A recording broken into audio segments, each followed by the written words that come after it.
Um,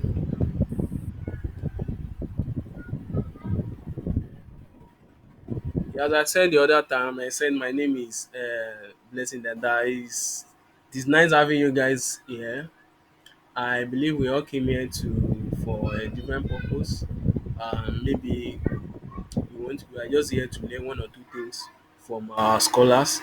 And this is not our first edition. This is our fourth edition that we'll be having this since the beginning of the organization. And I want to welcome you all to Slum and Rural Aid for African Child Development Initiative. We created this initiative in order to help the less privileged and to build future youth leaders. We are waiting for our scholars to be in our midst. He just messaged me just now that he will be in our midst in a short time. That something came up that will be here in a short time. So I don't know. Can we just introduce ourselves? Let's have at least a brief introduction. Let's just know ourselves before the commencement of the meeting. Although the meeting will be basically on it's going to be strictly on questions and answers. We'll be asking directly from our scholars how he was able to win the award of the Commonwealth Shared Scholarship and and a lot to be said. So I just hope we'll be listening to learn a lot and we should have a barrel and we should have a pen and a notebook with us now. So very soon we'll be starting. So I'm waiting for the scholar to join us. I'm waiting for the scholar to join us now.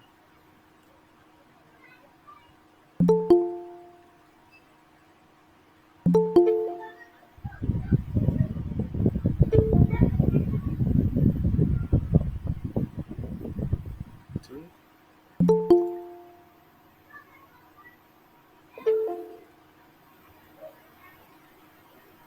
I think yes, we are. Yeah, I welcome you. All. I welcome you. I welcome you. I think I'm seeing some faces, beautiful faces here. Mr. David Appin and Ayola Praise, Blessing Esther, Olanipekun. I'm seeing a lot of beautiful faces. Um, Fahima Emmanuel, Precious Ozimoya. I don't know if I got the pronunciation well. Olayemi Aru. It's good to see you here. It's good to see you. It's good to have you here too. Ige Oladimeji, you are welcome. Emi Henry, you are welcome.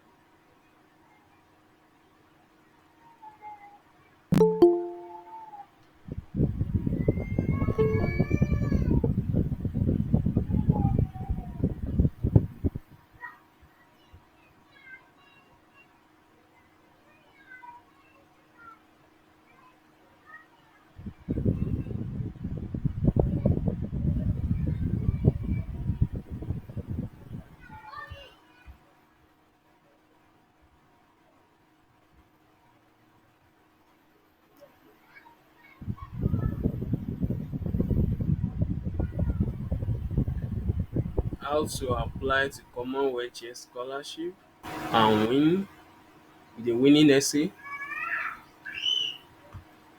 It's quite simple. I think it's quite simple. Abi,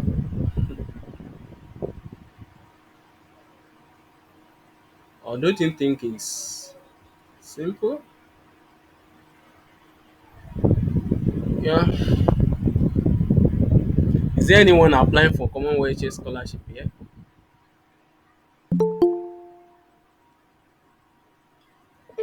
If you are applying, can you signify through the message box? If you apply for Erasmus scholarship as well,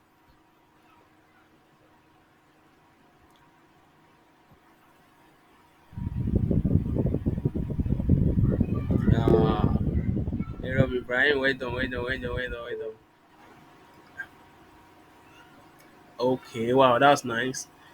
Erasmundos is, let me just say a few things about what I know about Erasmundos. Okay, the last time on our program, I was able to bring sorry, on our last program, I brought three scholars. I brought a Chevening scholar, which is Mrs. Olufumilola,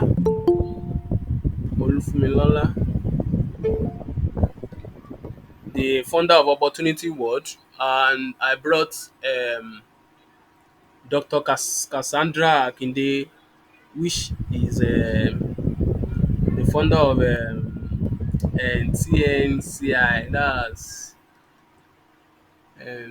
New Child Initiative or something. The New Child Initiative, I think. Also, and I brought an Erasmus scholar, which is Mr. Olajide. So I'll just talk briefly on the last program.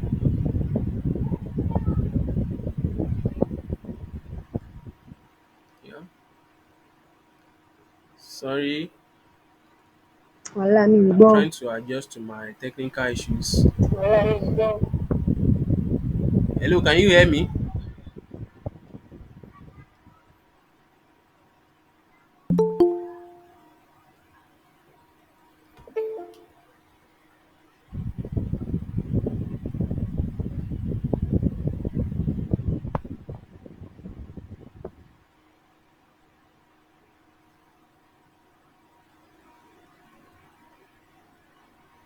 Please, can you all hear me? Yes. Okay, okay. Yes, we can, but Please your let me know network if is you are messed not up. hearing me. Please, can you let me know, please? My network is bad, right? No, it buffers, so it goes in and out.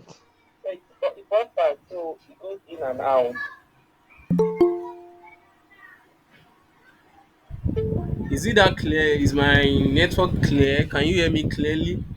That's what I'm trying to ask here.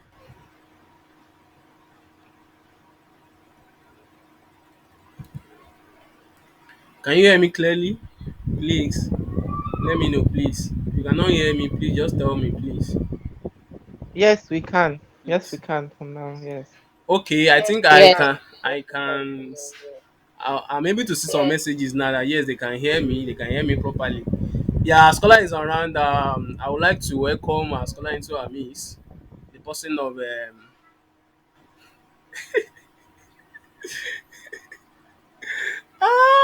these guys. Ah, Simeon.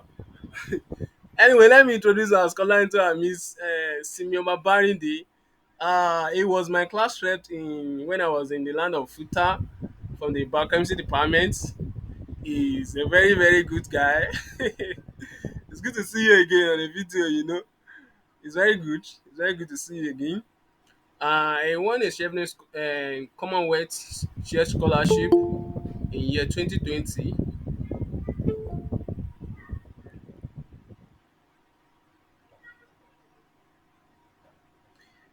Yeah, sorry. So it's good to have him in our midst. He'll be taking us through some classes on how to win some beautiful and write a very very what should I call it? An outstanding essay. He's going to take us through some how we can actually write an outstanding essays and how we can actually apply it to our skills as well, and also and through some other things as well.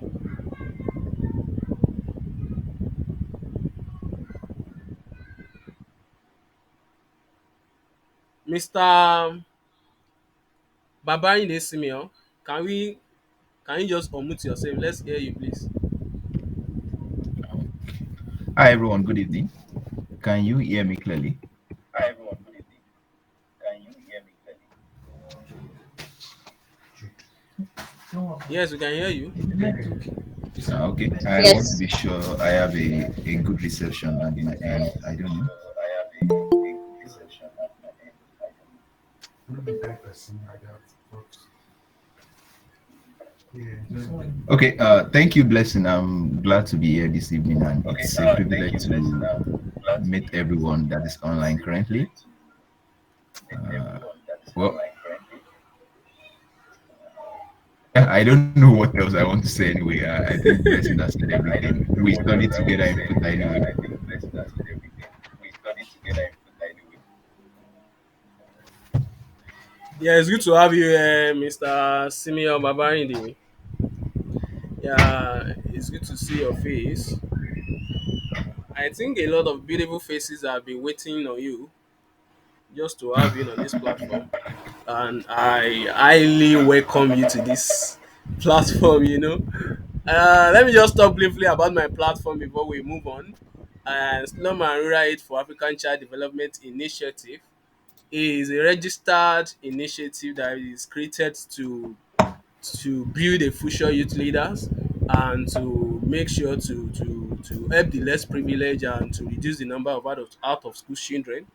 And in doing so, in order to create, at least to build a future youth leader, we need to at least bring more and create more opportunities for ourselves. And through this, I've been able to draw at least about four versions of bringing a lot of scholars. And through the last program we had, I was able to bring the Erasmus scholar into our midst, and which is Mr. Olajide, and I was able to bring Dr. Casey Cassandra Akinde, a Chevening scholar as well, and Mrs. Olufumi Lola, which the founder of Opportunities World. So I'll be doing this, I'll be creating this in order to at least create a platform for the youth to engage the youth on various questions on how to apply for various scholarship. And today now we've been focusing majorly on the Commonwealth Shared Scholarship.